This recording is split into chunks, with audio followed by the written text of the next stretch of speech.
This is Network 18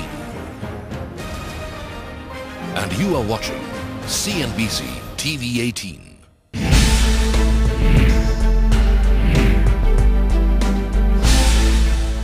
Sri Sushil Kumar Shinde-ji, Honorable Union Minister of Power, Government of India.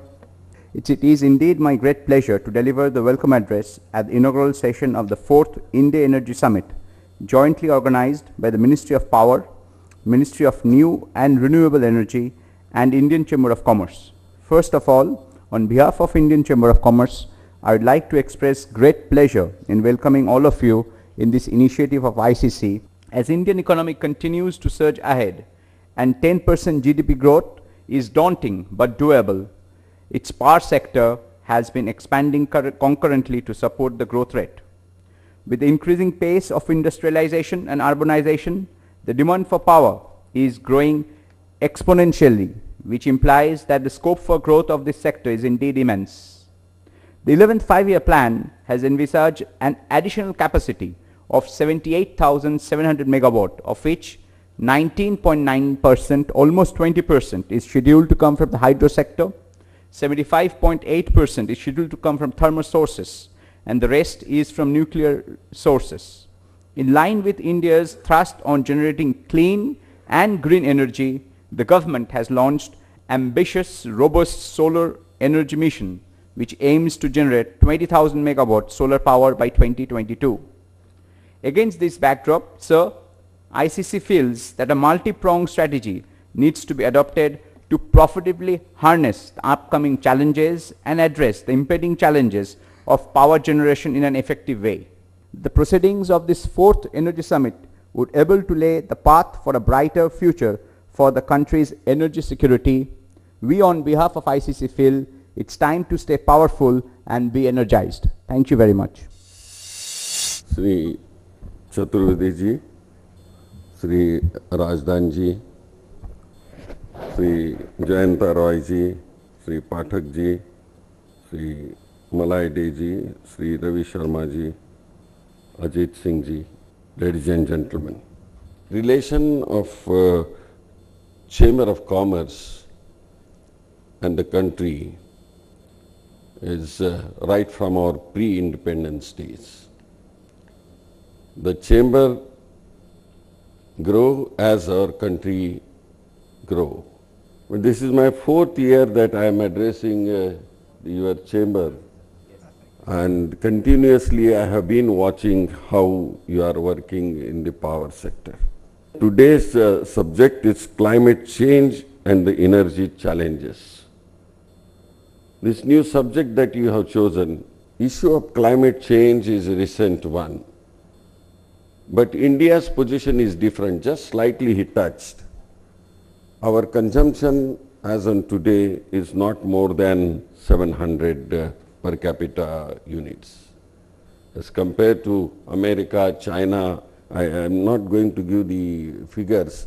They are in thousands. We stand nowhere.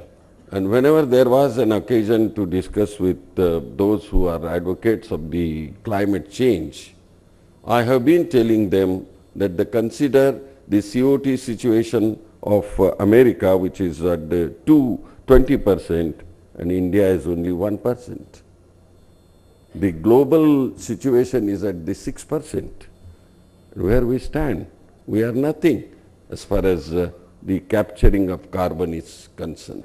India's concern over the climate change as far as the capturing of CO2 is, I am not worried on that. I am very frank that I have been mentioning that one experience we had of Bhopal gas incidents, and we do not know, but certainly this we have to accept this philosophy and policy. So India is particularly participating in research and development, not in our country, outside the country. But whatever the expenses, yes, we are prepared to help. By the end of this 11th plan, we will be able to add, you see, more 5,000 avoided capacity addition. Chamber of Commerce is involving to take the responsibility along with the government to develop in the country, particularly in power sector. With these words, I thank you all for listening me patiently. Thank you, Jai Hind. It's our pleasure to welcome all of you.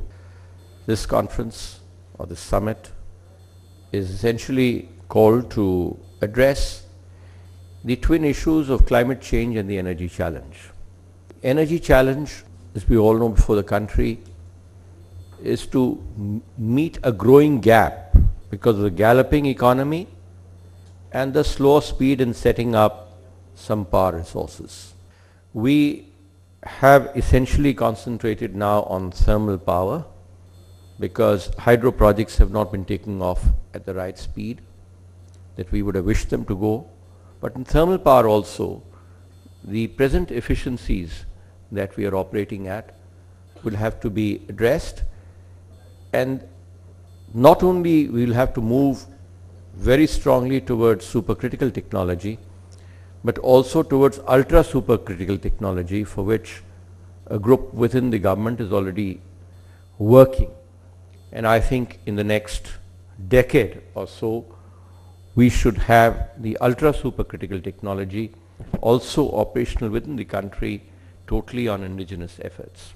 The energy challenge is a huge technology challenge and opportunity to the country. It is gradually making India a hub for manufacture of supercritical technology. And with the national mission on solar, I think this country faces a very bright prospect of being one of the leaders in solar technology in the years to come. The challenge before us is very large.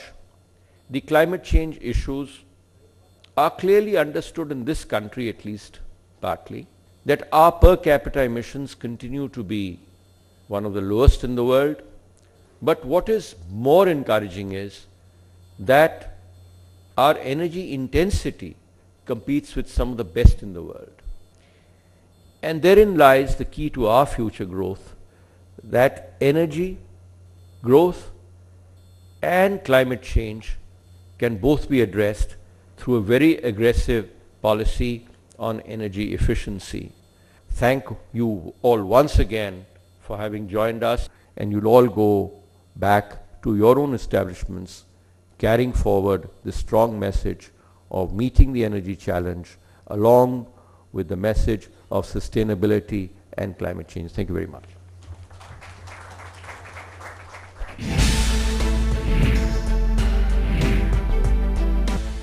Ladies and gentlemen, it's been a nice start to our morning. Much of Delhi is rained out, and apologies for all the delays or inconvenience caused to anyone for coming here.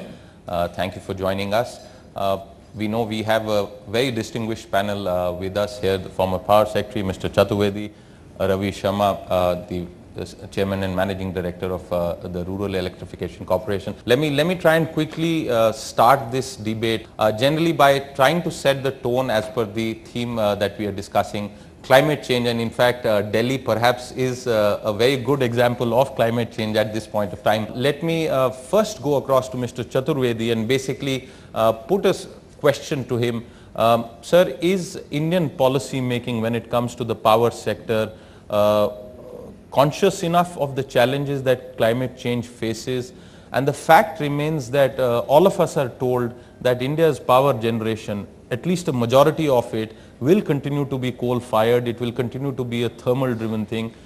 So are we in conflict from the very start, or is some hope there perhaps 3 to 4, 5 years down the line?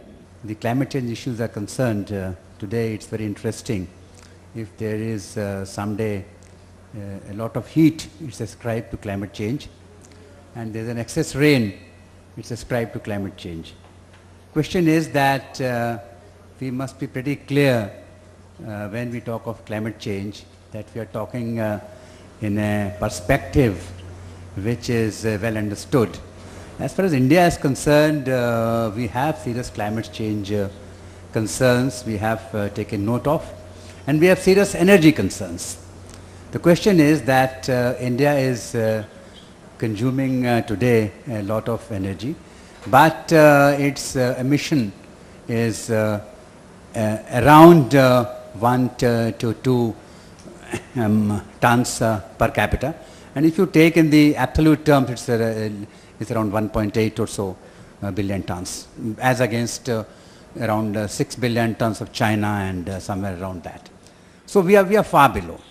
Second, countries like India have a per capita income which is around $1,200 per capita, as against China, which is now around $3,500, and as against US, which is way, way above. Supercritical technology, ultra supercritical technologies will be making it more efficient, but coal, yes, primarily. We will try and maximize our efforts in the field of atomic power, which is cleaner power, and try and maximize the solar energy. That is the broad strategy, apart from improving energy efficiency. Mr. Rajdan was mentioning the approach to energy. The energy efficiency has to improve constantly, and for that whole program has been laid down under the Prime Minister's climate change issues. For the next 20 years, we must improve our coal plants efficiency.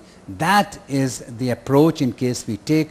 We will be meeting the twin objective of climate change as well as meeting the energy requirements of the economy. Thank you. I'm going to change the sort of course of the debate a little bit away from coal, the generation, the capacity addition and technology, to something that every chairman of Rural Electrification Corporation is always asked about.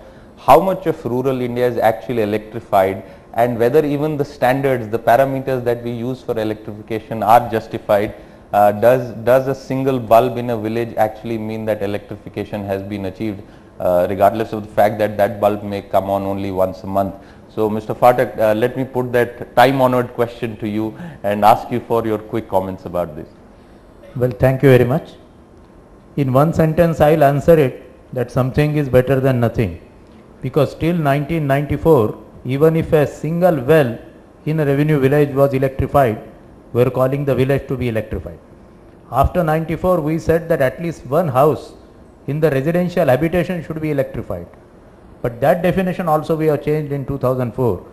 Now at least 10% of the households in a village are to be electrified, and also all the government and publicly owned buildings, that such as school, dispensary, Anganwadi, community center, are to be electrified with a distribution transformer in the village. That is the new definition of the village.